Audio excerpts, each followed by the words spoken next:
Hey guys, so today we're going to do another top ladder analysis video.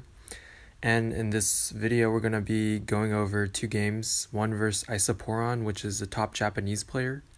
And then the second game will be versus Electrify, who's actually number one on the leaderboards right now. And I played him on his second account, or his personal account, which is just around top 200. So that's how I matched up against him. So first replay, I'm against Isaporon and I'm playing Logbait and he has Zap. I think it's not that hard of a matchup, but he can definitely overwhelm you if you're not prepared. But if you play safe, you can chip away with Goblin Barrel. And his only defense is Goblins, Bats, and Zap. So I'm just going to be going over the replay in one-time speed, trying to explain everything. So starting off, try to throw the Goblin Barrel in the corner. So if he has Tornado, he doesn't Tornado it. I accidentally did it one tile too high because my finger slipped. I let the Ewas get one hit because it doesn't really matter that much in the beginning. And I got more damage with my Goblin Barrel log chip. So here he drops Bandit, and that's really important to note because our elixir averages are pretty similar and will often be on the same rotation. So next time if that happens, I can predict it. So here he does a good kite, and I kind of do a small mistake.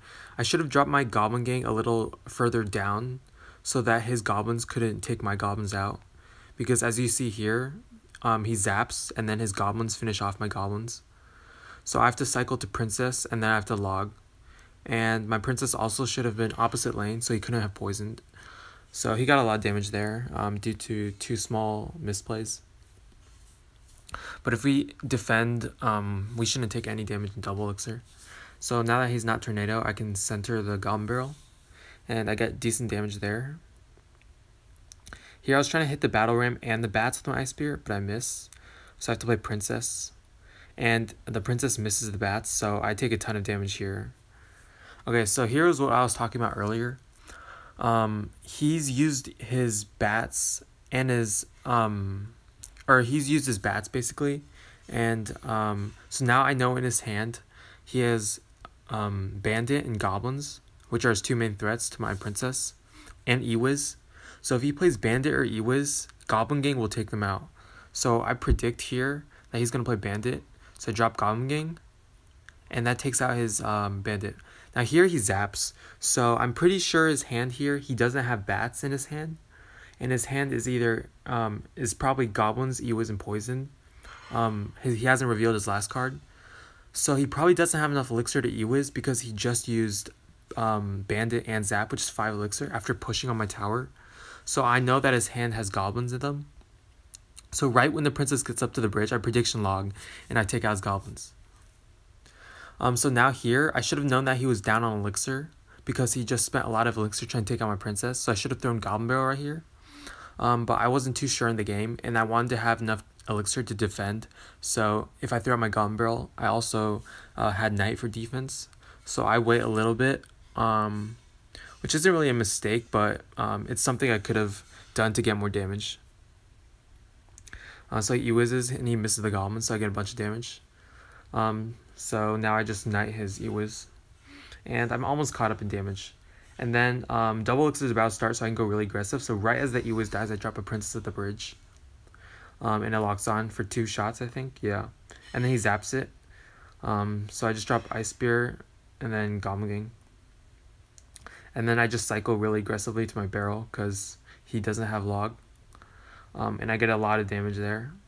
So now I just play really good defense and we'll win. Just log that thing back. Drop Goblin Gang up there so that he doesn't get poison value.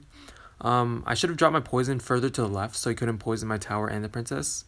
But by placing it there, I also kind of bait his poison, so I know where he's going to poison. And so I drop my Goblin Gang really high up so he can't poison everything. And he zaps right there, as you can see. So I throw another Goblin Barrel there.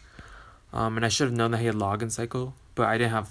Alright, I should have known that he had Goblins cycle, but I didn't have my log and cycle. Otherwise, I would have prediction logged.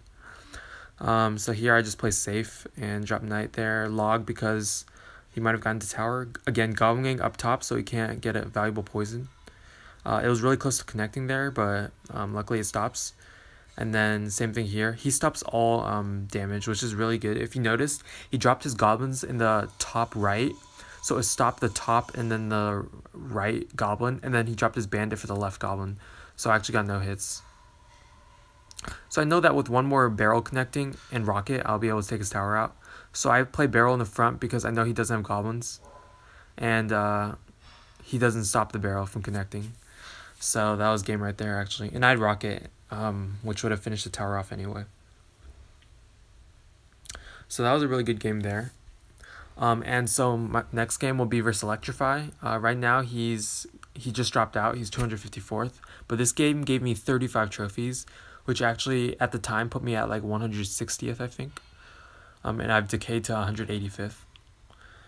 So this game is really interesting. I think it's relatively easy, not easy, but a relatively fair matchup because he has log for my barrel.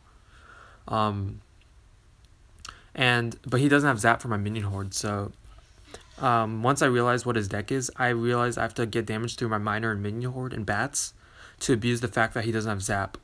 And I can't really rely on barrel because he has log, as you can see. So I just pressure the other side. Nothing too fancy here. And so I drop princess. Let's go ahead and put this to 1x speed. He drops that, so I have to drop goblins. I don't want to drop minion horde because it's kind of a heavy investment in single elixir. He logs on princess right there. So I go with miner. I think there I should have went with barrel. Yeah, I should have went with barrel, but I was already hovering miner, so I wasn't too ready for him to log my princess. But yeah, a better move there would have been barrel because he just uses log. So if I play minion horde, I have to make sure that he doesn't get his ice spear on my minion horde. Otherwise, he can just princess and take everything out. Yeah, here I pressure with barrel because I know his log was out of cycle. And I get a decent amount of damage there. Let's see what I do here. I still play goblins because it's single elixir, and I know that he, if he logs my goblins, I'll get a ton of damage with goblin barrel later. And he probably won't prediction log because I could have played minion horde there and he would have been screwed. So goblins are pretty safe. But now that I've played goblins twice in a row versus hog, I can't do it again. Otherwise he'll prediction log me because it's too noticeable of a pattern. Here I know he has log and cycle, so I throw a little deep barrel in case he misses his log, but he hits it. So here I'm a little bit up in damage, and double elixir is about to hit. So now I can just minion horde every time and then block his ice spirit and princess with ice golem. He's not really playing log bait, so I can log his princess freely. Here I play goblins, anticipating the hog. But since the ice golem comes along with the ice spear, I have to drop minion horde. And then I play miner to assist my minion horde and goblins. I played princess there too. So I played ice golem there in the middle. If you saw, in case he played a princess near the middle, it would have targeted the ice golem instead of my minion horde. So I was anticipating a princess, but he ended up rocketing it. Not sure if it was because of the ice golem, but that's a small little trick that you can do to distract princesses. And ice spirit there is actually better because it's just one elixir. And here the ice golem's kind of wasted.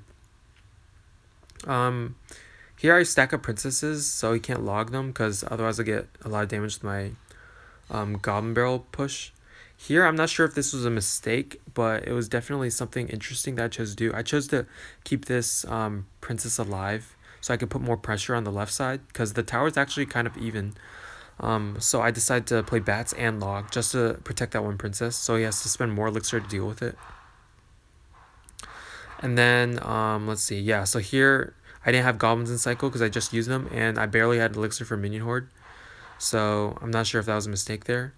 I play miner near the left side in case the princess hits my minions. The miner would tank like that.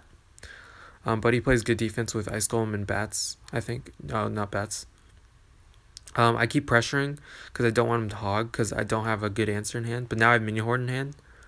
Luckily the ice spear gets taken out, and then again I play my princess here. I play my miner on the left side because most people play princess in the middle, so it would actually distract. But if you're playing against miner minion horde, play your princess where Electrify plays it, because most people prediction miner. They play their prediction miner near the middle. So he actually played it right here. So I play my miner around there, so it'll distract the princess and maybe take it out if it's close enough. Now I know here that his Ice Spirit is out of hand. So I go ahead and log his princess, because that's the main threat to my minion horde. And he doesn't have Ice Spear in hand. So after I take out the Ice Golem and take out the bats with my minions, he has nothing in hand, and my minion horde overwhelms him. And so that's game right there. So that game basically came down to abusing the fact that he had zap he had log and no zap. If he had zap and no log, I would have got a ton of damage with my Goblin Barrel. And he actually has like no other answers to my Goblin Barrel, so he kind of needs log. And then we basically overwhelmed him with a minion horde by logging his princess, and then he didn't have any other answers in hand, and yeah, we overwhelmed him. And then for defense, in single elixir we goblined his hog, and then in double elixir we could play minion horde.